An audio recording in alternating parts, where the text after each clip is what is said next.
Bienvenida una vez más al podcast de la Biblia a la Vida. Con ustedes, Charvela, el hash de Salcedo, y quien les habla, Patricia Namnun. Y Charvela, este episodio es muy especial porque con este episodio nosotras llegamos al final, no de la temporada, todavía no se ha terminado la temporada, aunque falta poco. Sí. Pero la temporada no se ha acabado. Pero sí llegamos al final del estudio del libro de Ageo que hemos estado haciendo durante 3 episodios. Y queremos recordarte que hemos visto ya el capítulo 1 de Ageo, hemos visto una porción del capítulo 2 y ahora vamos a ver en este episodio otra porción que falta. Así que si te has perdido los anteriores, te animamos a que te detengas aquí, si así puedes hacerlo. Vayas, escuches, te pongas al día, ten Biblia en mano, ten donde anotar y que podamos recorrer juntas este libro de Ageo y ver las maneras en las que Dios muestra ahí su carácter. Increíble. Y las formas en las que este libro nos apunta a nuestro Señor Jesucristo. Así es, Patricia, y es increíble que en tan solo 2 capitulitos, que yo me lo puedo leer en 5 minutos quizás, de una sentada, como decimos nosotros, hemos podido sacar tantas enseñanzas, hemos podido ver tantas partes o pinceladas del carácter de Dios en el obrar con su pueblo judío, su fidelidad y demás. Y qué bueno ha sido hacer este mini estudio. Y no sé si recordarles también a las que nos escuchan que al final vamos a tener unos estudios disponibles, ¿verdad, Patricia? Material, sí, que ya pueden descargar. Que pueden descargar gratuitamente, hacer quizás un doble chequeo de todo esto que nosotras hemos revisado. Es algo nuevo que queremos preparar para ustedes. Pero para seguir con este estudio es bueno conectar y ver lo que vimos para entonces seguir avanzando en este estudio. Bueno, ¿qué ha pasado? Bueno, el pueblo regresó del exilio. Voy a hacer una recapitulación rápida. Regresó del exilio, donde el rey persa los dejó para que comenzaran a reconstruir su ciudad y por ende también el templo. Pues el pueblo llegó y comenzó a concentrarse en la construcción de sus casas y dejó la construcción del templo aparte. Dios les llamó la atención, les dijo no hagan eso, en pocas palabras. Le dio palabras de ánimo, le dijo revisen sus caminos, arreglen esas cosas y vuelvan a hacer lo que yo le pido que hagan. Y entonces el pueblo comenzó a volver a reconstruir el templo, pero hubo un tiempo en el que ellos estaban como desanimados porque no veían en ese templo la gloria que ellos sabían que había en el templo primero. Y ellos ahí se desanimaron y ahí nosotras, ¿verdad?, pudimos ver en la última parte del segundo episodio cómo Dios le decía, no se preocupen, yo soy el dueño del oro y la plata, yo les voy a proveer, yo voy a mover los corazones, voy a mover al mundo entero si es necesario para proveerles a ustedes. Obedezcan y sigan haciendo lo que tienen que hacer. Y ahí dejamos, Patricia, nuestro relato en el episodio anterior. Y seguimos con Ageo. Sí, así es. Nosotros estuvimos viendo la primera parte del capítulo 2 en el episodio anterior. Sí. Y hoy ya vamos a concluir y vamos a estar recorriendo Ageo capítulo 2, los versos del 10 al 23. Para que si tienes tu Biblia ahí contigo, pues puedas ubicarte en esos versos de Ageo que son lo que vamos a estar viendo. Y mencionábamos en el episodio pasado, Charvela, que era tan increíble cómo el Señor en cada momento los enfocaba a ellos, al pueblo, en Él, en quien Él era y en lo que Él estaba haciendo y lo que Dios iba a proveer y su presencia misma, cómo la garantizaba una y otra vez. Y entonces nosotros vimos en la porción anterior del capítulo 2 ese desánimo que el pueblo estaba enfrentando, pero bueno, son animados por el Señor nuevamente. Y ahora en el versículo 10, el Señor le habla nuevamente al pueblo a través del profeta Ageo y le dice, miren, vayan a donde los sacerdotes a buscar esta instrucción. Y él hace como una especie de analogía aquí.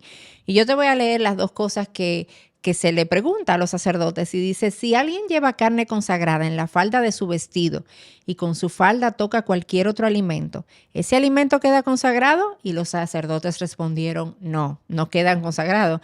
Muy interesante esto, Charvela, de que en sus vestidos llevaban carne y yo leyendo que eso era algo que se hacía abría, como que se doblaba la falda y ahí guardaban cosas. Es una vestimenta muy versátil realmente. Técnica podemos aplicarla aquí. Ya tú sabes, si quieres mandarte a hacer algo así para guardar la compra del supermercado ahí en los Yo he visto eso en los cumpleaños, que los niños hacen así cuando... Así me han dañado mis hijos, teacher. Cuando van a romper la piñata y usan eso. Pero bueno, volvemos aquí. Eso fue como una nota al margen. Entonces, en Ageo, ¿verdad? Se le pregunta a los sacerdotes, lo voy a traer nuevamente, si alguien lleva carne consagrada en la falda de su vestido y con su falda toca cualquier otro alimento, ¿ese alimento queda consagrado? Ellos respondieron no. Pero hay otra pregunta. Si alguien inmundo por el contacto con un cadáver, quedó inmundo porque tuvo contacto con una persona muerta o con algún cadáver de algo, toca cualquiera de estas cosas, ¿quedará inmunda? Y la respuesta de los sacerdotes es sí, quedará inmunda. Mira la diferencia que hay aquí, que lo consagrado no necesariamente santifica lo que toque, pero lo inmundo sí trae inmundicia a eso que se toca también. Eso es lo que nos está mostrando aquí. Y entonces Ageo les dice de parte del Señor, en el versículo 14 del capítulo 2, oye lo que dice. Entonces volvió a hablar Ageo, así es este pueblo y así es esta nación delante de mí, declara el Señor.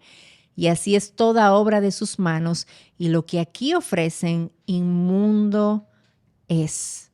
¡Wow! Y la primera vez que yo leí estos versos, y bueno, cada vez que lo leo es como, o sea, como que uno siente lo pesado, que el Señor le está diciendo al pueblo, la obra de sus manos, todo lo que ustedes están ofreciendo es inmundo. Y el Señor les está mostrando aquí que la santidad ceremonial no es transferible, no es algo que ellos puedan transferir, pero que la impureza de alguna manera sí lo es. Y nosotros necesitamos tener en cuenta que aquí, de que a pesar de que el templo era necesario y el Señor les estaba mandando a construir el templo, la mera presencia del templo ahí no era lo que iba a santificarlos a ellos. No es porque el templo esté, la santificación viene de una manera automática. Dios estaba detrás de un cambio de corazón. Dios estaba detrás de algo diferente ahí. Y la realidad es, Charvale, y eso yo creo que trae algo importante para nosotras, y es el recordatorio de que de Dios nadie se burla. Dios no puede ser engañado. Y yo pienso, en la medida en la que meditaba como en este texto, lo que el Señor está mostrando ahí, y cómo eso puede verse reflejado en nuestras vidas, pensaba en la realidad de que muchas veces nosotras podemos estar envueltas en las cosas del Señor. Estar cerca de aquello que el Señor llama que es santo, de aquello que el Señor llama bueno, de aquello que el Señor llama y que dice que le trae gloria a su nombre, esas cosas. Y no necesariamente porque yo estoy cerca de eso, yo tengo un corazón puro delante del Señor. Yo puedo estar cerca de todas esas cosas y tener un corazón impuro delante de Él. Y a mí de nada me sirve yo estar, inclusive, Charvela, ofreciendo con mis manos, que la obra de mis manos sea en cosas que son buenas en sí misma, sirviendo al Señor, muy activa espiritualmente, muy involucrada en mi iglesia, pero por dentro con un corazón lleno de impurezas, con un corazón que está en desobediencia con el Señor, con un corazón que está muy lejos de aquello que sus manos están mostrando, su manera de actuar, su cercanía con cosas que son buenas delante del Señor, o como que el Señor las ve honrosa, pero un corazón impuro, un corazón lejos de Él. Eso no es lo que el Señor está detrás. Al Señor no le importa tanto lo que yo estoy haciendo, más que lo que le importa a mi corazón, genuinamente, la condición verdadera de mi corazón. Y por eso en el versículo 14 nosotros vemos cómo el Señor les dice, toda obra de sus manos y lo que aquí ofrecen inmundo es. Sus manos, lo que me están ofreciendo es inmundo.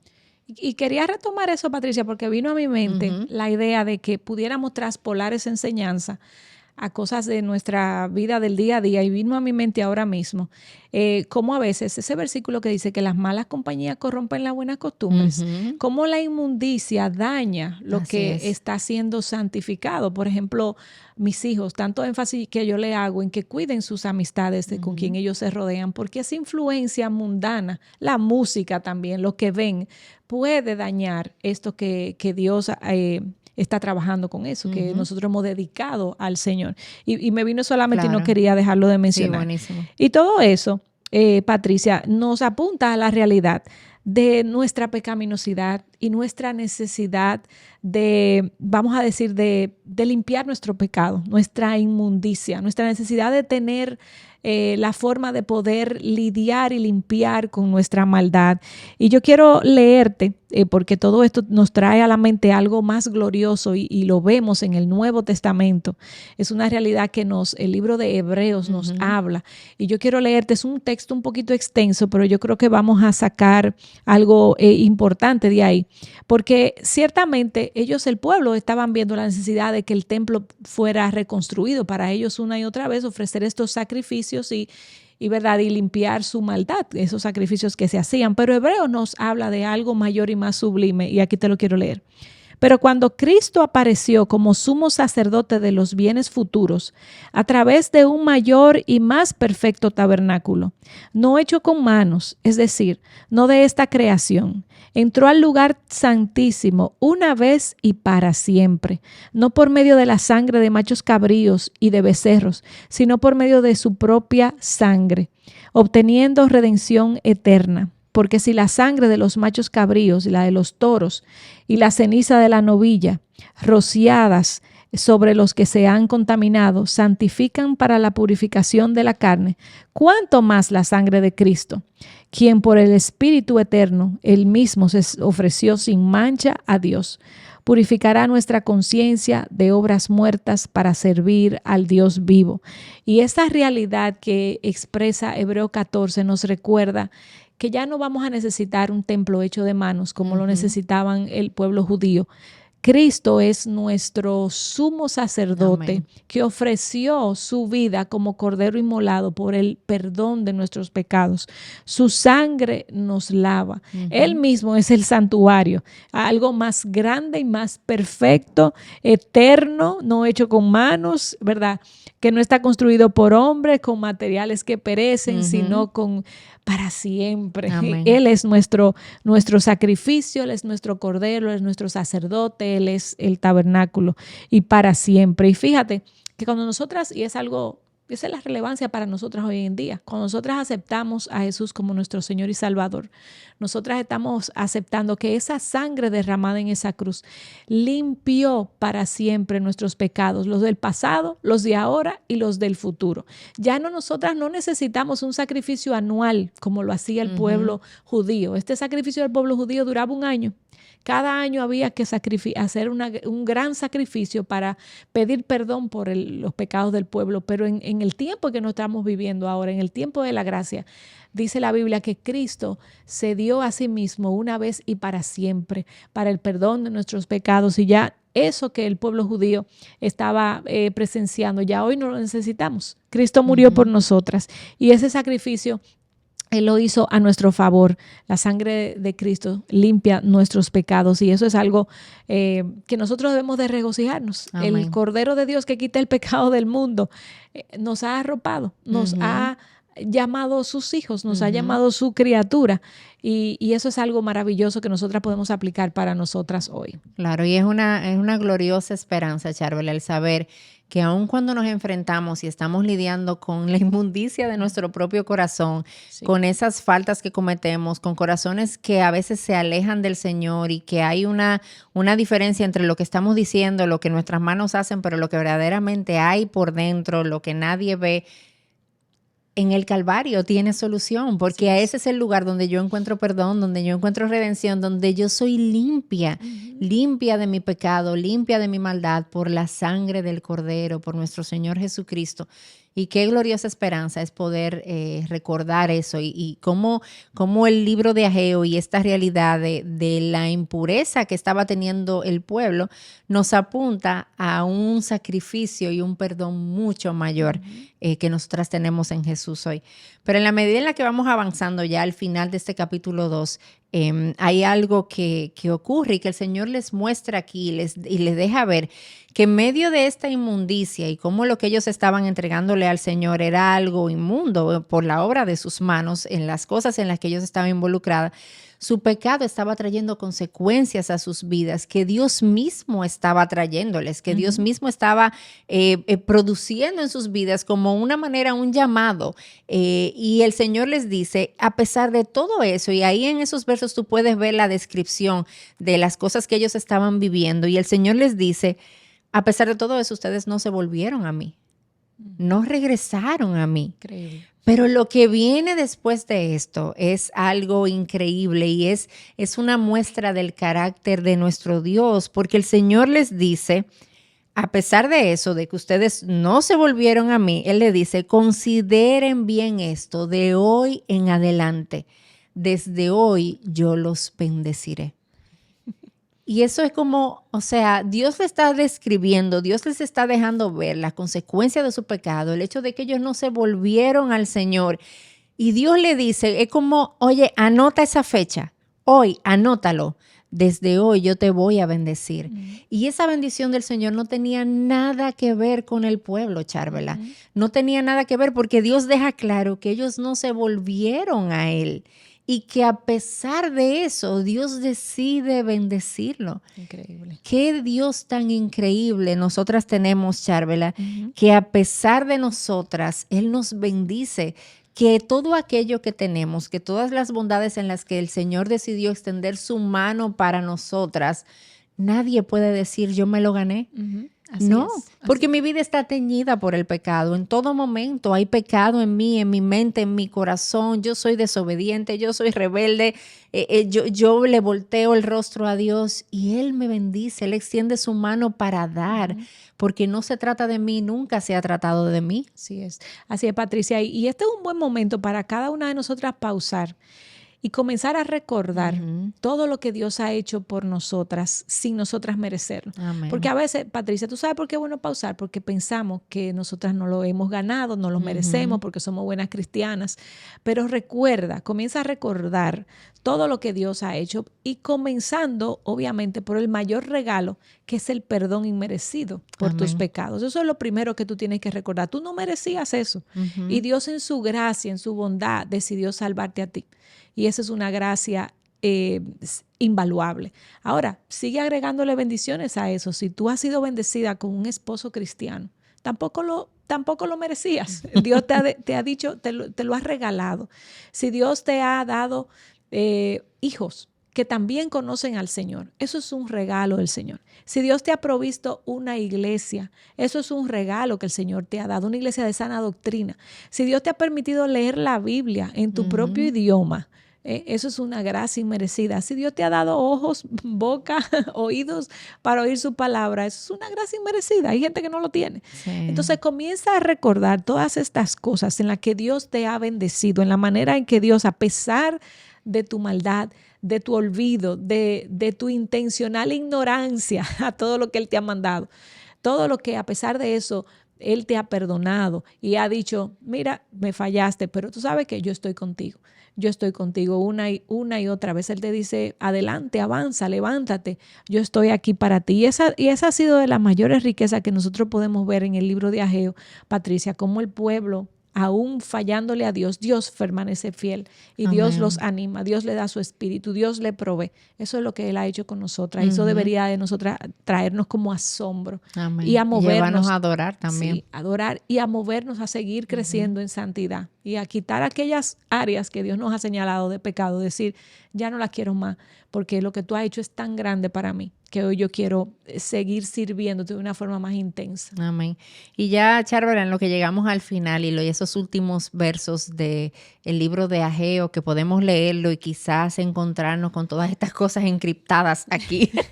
Y digo, ¿qué es lo que Ageo está diciendo aquí? Sí. Pero nuevamente nosotros vemos aquí al final del libro de Ageo, donde el Señor vuelve a traer esperanza. Porque recordemos que Ageo no es el final de la historia. Ageo nos está apuntando, todo el Antiguo Testamento viene preparando el camino para ese Mesías que habría de venir. Y después de Ageo nosotros tenemos 2 libros más del Antiguo Testamento y después el tiempo de silencio y después llegamos al Evangelio de Mateo, donde encontramos algo en el Evangelio de Mateo, esa genealogía con la que inicia ahí, que nosotros vemos algo aquí en el libro de Ageo, porque al final del libro nosotros vemos cómo otra vez el Señor menciona que Él va a estremecer los cielos y la tierra, y ciertamente, como mencionamos en un episodio anterior, Él va a hacer eso porque Él va a regresar y los cielos y la tierra se van a estremecer porque nuestro Señor Jesús va a volver. Pero Él agrega algo aquí en este libro de Ageo que es como lo que trae seguridad a que eso definitivamente va a pasar, y nosotros que tenemos toda la historia podemos verlo hoy. Y Él dice que Él iba a poner a Zorobabel, el gobernador, recuerden que estaba aquí en este pueblo, en los tiempos de Ageo, que Él iba a poner a Zorobabel como anillo de sellar, y que Zorobabel era su escogido y lo iba a poner ahí. Pero lo interesante con todo esto es que Zorobabel viene del linaje de David. ¿Y quién viene de ahí, Charuela? Jesús viene Nuestro de ahí. Señor Jesucristo viene de ese linaje. Entonces el Señor está trayendo esperanza, poniendo aquí a Zorobabel, levantando su linaje una vez más, porque de ese linaje vendría el Mesías, y de ese linaje nosotros veríamos ya en el Nuevo Testamento, después de todo ese periodo de silencio, donde aparecería nuestro Señor Jesús, el prometido, el que Dios fue preparando su plan desde el principio para su venida. Este pueblo no sabía, no tenía la historia como nosotros la tenemos ahora, pero nosotros podemos ver toda la historia completa y saber lo que Dios estaba haciendo y cómo iba apuntando a esa venida de ese Mesías, que Él mismo sería el templo. Ya no habría necesidad del templo, porque Él mismo sería el templo, porque Él mismo sería el sacrificio, porque Él mismo sería ese cordero inmolado por nuestros pecados, ese que traería la salvación para nuestras almas, que traería el perdón por nuestros pecados, y ese que por su obra nos convertiría a nosotras, impuras, pecadoras, en templos mismos de su propia presencia. Amén. Y ese es el Señor Jesús al que nos está apuntando el libro de Ageo. Así es, y con esto cerramos. Yo me quedo expectante Amén. para leer nuevamente entonces Hebreo más completo y Apocalipsis también, donde no habrá más lágrima ni más dolor. Y expectante, esperando esa venida de nuestro Señor Jesús, donde reinaremos con Él por siempre. Así que gracias a ustedes por estar aquí con nosotras y leer juntas el libro de Ageo. Así que nos vemos en una próxima entrega.